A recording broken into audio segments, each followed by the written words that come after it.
Russians don't see Ukraine as the end of the war, but the beginning of the war, and they want to push past Ukraine further on into the geographic area that they feel they defend. So this isn't going to be a one-off. This is not about carving a small piece out of Ukraine. This is just the start of a much longer conflict.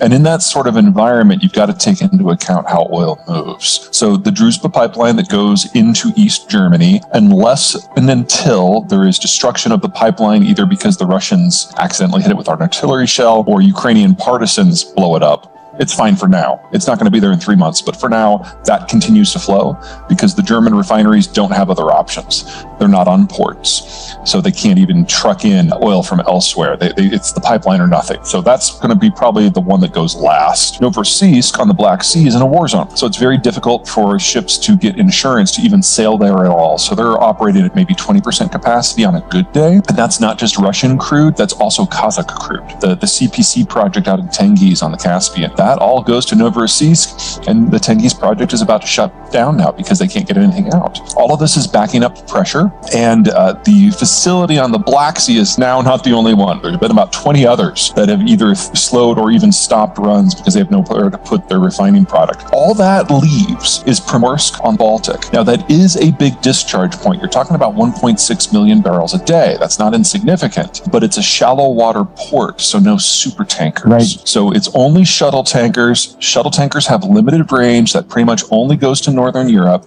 And if you want to send it further, you have to get 6 or 7 of those things together and do a sea-to-sea transfer in the territorial waters of a NATO state in order to send it on. And that is not a viable long or even mid-term option. So we're seeing the pressure building up already, and probably within a month or two, they're going to be forced to shut in production for the long term. At a minimum, you're talking about needing to have a replacement government for the Putin regime. Well, the Russian government would need a completely new leadership cadre. It's not clear that one even exists. And then they would have to hold the line and generate stability lasting at least 10 years before you could even start the real work. So we're getting to a point where everyone but the Germans are cutting Russian energy out of their equation. And even the Germans are bending over backwards to try to build alternate infrastructure, but they're the ones that have the furthest to go, so it's just going to take a little bit longer. But at some point this summer, assuming that the oil is still flowing, the European demand for that stuff is going to drop, and there's no way that the Europeans are going to keep their waterways open in order to facilitate other people benefiting from what they're paying for. So one way or the other, we are looking at the end of open seas in many areas for oil transport. What would Turkey say about this if there was to be if NATO were to suggest shutting that straight off? We're not there yet. So I'm just spitballing here, but my best guess is that the Turks would manage to carve out an exemption for themselves so that they could still get crude access and food access on the Black Sea because they are a littoral state. But it's really difficult to see anything beyond that. No, the 2015 bill is what allowed the United States to export crude in the first place. Until then, we had not exported crude except for by executive exemption going back to 1973. So in 2015, we shifted the law so that crude could be directly exported without a presidential exemption any longer. That is the part that can be reconstituted by executive order from the president, but it does not include any other energy or energy products. So not LNG, not natural gas, not refined product, not electricity. So we would be entering in a world where the United States' supply of light sweet that until now has gone worldwide, that is removed, but American refiners could still export their surplus refined product, and American importers could still access international crude if they wanted to. But this is going to generate such a huge price disconnect in a post-Russian oil environment that we're talking about an environment with a functional ceiling in the United States, probably Canada, of about 70 to 80, and then a functional floor everywhere else that is at the absolute minimum like 170. And so in that environment, if you want to import crude in the United States, you have to really, really want it because you're going to pay a lot for it. Give us your thoughts on North American energy strategy. Well, if you go back to February 22nd, the day before the war started, I would say that the idea of getting more pipelines from Alberta to the United States was a dead letter, that we had multiple administrations that were for or against it, and nothing happened. And if it wasn't going to happen under Donald Trump, it wasn't going to happen, period. But now we're staring down a global energy shock, and that's going to change a lot of people's minds when it comes to energy security issues. But never forget that Biden, like Trump, like Obama, is a populist. And so he's not going to do things based on the economic numbers unless those economic numbers are something that directly impacts his political standing. So in the United States, gasoline prices are a hot button issue right now.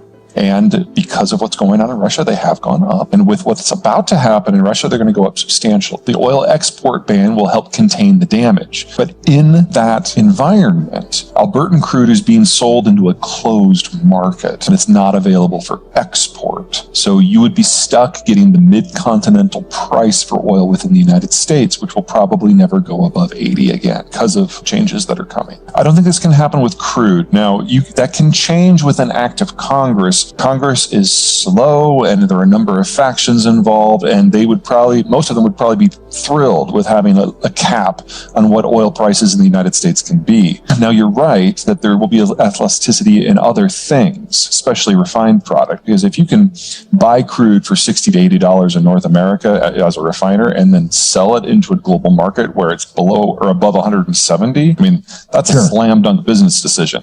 So we're going to see this explosion in refining capacity expansion in the United States, specifically along the Texas coast, to take advantage of that differential. The elasticity that we're likely to see is going to be in other things. For example, California didn't participate in the shale revolution. They're not linked into the American oil transport grid in any appreciable way, and they are the state that imports the most crude. So I can see California having a price differential that is much more similar to what we're going to have in East Asia than what it is in the rest of the United States. And so Americans will have the option of an arbitrage internally that could make them a lot of money. As for Canada, you guys are in a supersaturated market and you're selling into a supersaturated market. You're actually more insulated from the global price pressures than almost all Americans. Now, if you're an oil consumer in Canada, that's great. If you're an oil producer, it's the other thing. But one of the things that we're seeing with crude right now is we know we're going to lose 4 to 5 million barrels a day of Russian crude. That is going to force the Europeans to go interface with a lot of their former colonies in Africa to make sure that crude goes north instead of east, which means that you're going to have this massive shortage in the Chinese market. They're not going to be able to function if they lose half their energy. So in the time that it takes a new pipeline to get stuff off to the Pacific, there's probably not going to be a Chinese economy to sell to it. How bad are things in China?